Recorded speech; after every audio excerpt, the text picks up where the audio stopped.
After I read Invincible, I had a much stronger understanding of the sense of community that comes with this issue, with childhood domestic violence. It's not just something that I'm struggling with, it's so many different people in the world that are struggling with this same issue. And I didn't know that there was so much scientific data to back it up. I thought that I just went through some stuff. I had no idea that this was a thing that was real and tangible and something that people were experiencing in a way that was so profound that it was affecting their reality on a day-to-day basis. It was pretty amazing. It was pretty amazing.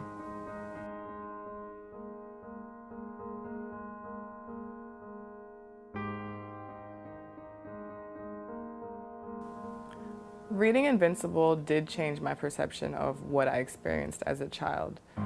I took full responsibility for a lot of the things that happened to me and to my brothers when I was growing up. There was this awareness that came of the situation from a new perspective, not from this state of victim consciousness, but from a part of myself that could just watch the thoughts and notice them and see the situations for what they were, and also identify and have compassion with all parties involved, with my mother, with my father, with myself, and really understand the history and why things transpired the way they did. It completely shifted everything.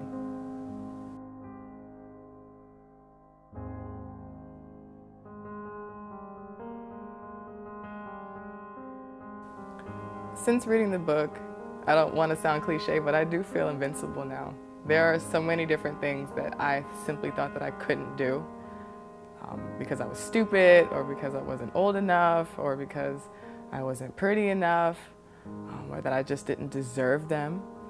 And now I know that I have so much power. I'm so strong, I'm so resilient, I'm conditioned to prepare. And so there's really nothing that I can't do at all, ever.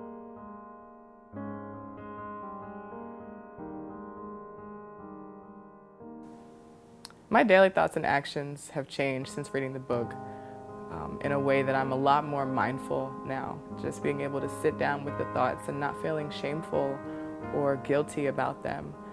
Just realizing that this is how I was taught to live, like the way my family trained me to behave. But with mindfulness now and the realization that it doesn't have to be this way and it never had to be this way and it was, I choose to be more mindful and be considerate of myself and others in all of my movements. I have a lot more compassion for myself, which in turn gives me so much compassion for other people.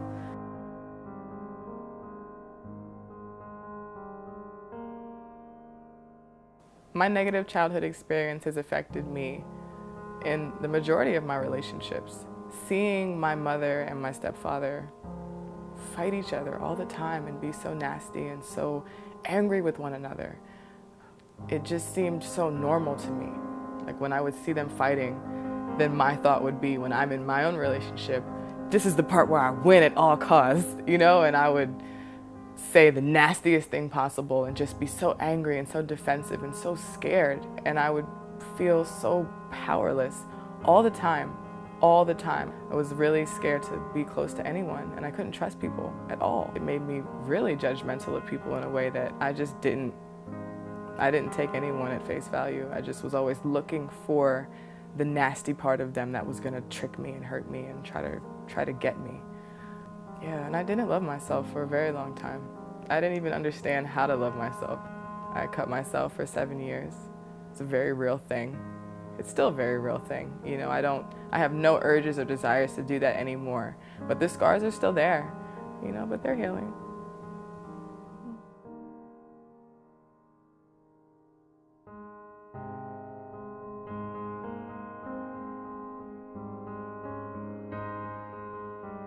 Although my story was featured in the 4th chapter of Invincible, I find that I also identify with some of the other lies in the book, such as worthless to accomplished. I had no true self-understanding of what I could do when I was younger. You know, my mother was a singer growing up. She's still a singer. And I can sing too. I sound okay. But I didn't want to do anything that seemed artistic because I just didn't want to be like her. And I didn't understand that I could embrace the gifts that she gave me and reject the mindsets that I didn't want. I also find that I identify strongly with the lie being angry. I had so much anger stored in my body, building up since my childhood. I was angry at every single person that ever came into contact with me, whether they were my friend or not. Everyone was a trigger for something that had happened to me when I was little. I felt powerful when I was angry. I felt like being angry was something that I should be proud of because it meant that I was louder or stronger or better or scarier, or it was easier to manipulate people into doing what I wanted because they saw how angry I was.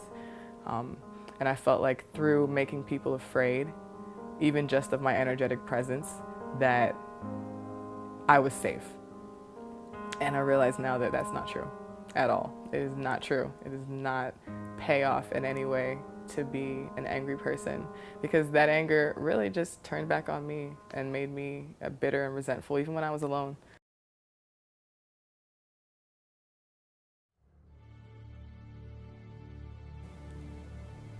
You know, now that I think about it, there have been a few different turning points. I don't think that I can just name one.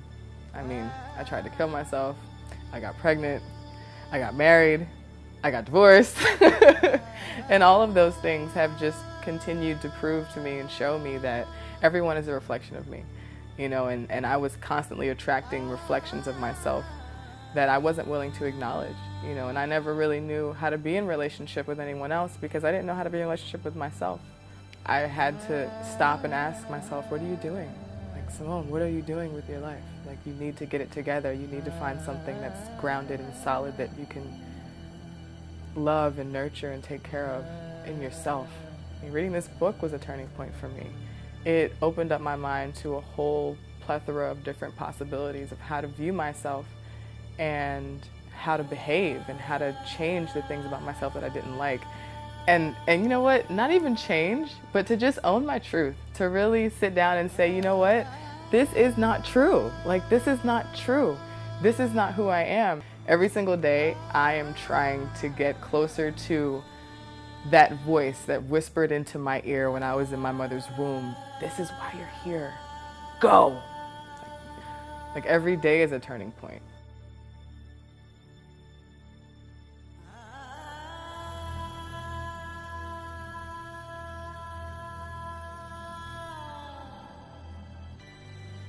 I cultivate the grateful, compassionate, and accomplished truth daily by staying really grounded in my spiritual practice.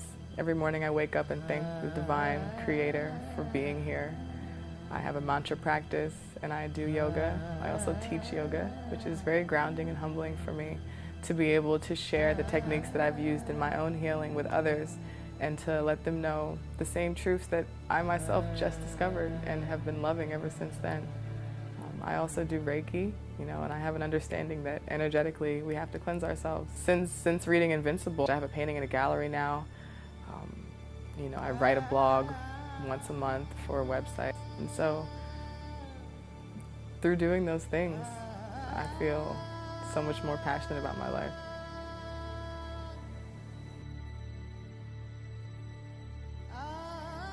Energy is interchangeable. You know, you can take something from a negative vibration and put it to a positive vibration if you can just shift the mindset. So through reading this book and through my own self-practices of yoga and practicing mindfulness, I've definitely taken all of that energy I had towards hating people and hating myself and put it towards expressing myself creatively through singing and dancing and making art and spending time in nature and teaching yoga. And take that energy, which is very, very good energy, you know, like being angry, it takes a lot to like lift and shift up anger. But when you transmute it into passion, it's just like, wow, it's like so much dedication, so much energy that before was making me really lethargic and lazy. And now I get so much done. It feels good.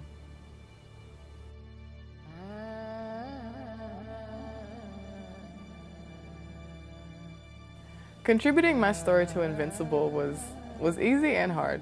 It was easy because I hadn't talked about it. So once I knew people were talking about it, immediately I was like, I want to talk about this. This happened to me too. But then I'm talking about it. And it's like, whoa, where's all this stuff coming from? You know, old wounds, old flashbacks, old memories, all these things are coming up for me. But because I had the lies and the truth there to kind of support me while I was speaking my truth, it made me have a lot more compassion for myself, and realize that, you know, it's okay to talk about these things. It's really worth it because it's healing. It's a win-lose, you know, like I win the freedom to be myself and I lose the opportunity to not. I think that's good.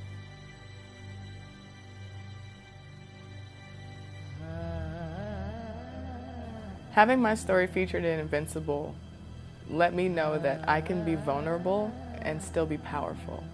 It takes a lot more strength and courage to talk about the difficult things that hurt us and that have made us scared and fearful than it does to just remain cold and cut off and callous from all of those different feelings. Through sharing my story, I know that there are so many other people that are just like me. So many people who've cut themselves and who have taken all types of different drugs because they didn't like who they were. People who didn't feel beautiful or didn't feel worthy of love. And to be able to open up to you and share that experience and to say, hey, we are prepared beyond measure for anything the world has to throw at us. It's just really humbling to my spirit, you know, to have this opportunity in general to talk about what I thought was going to be my downfall.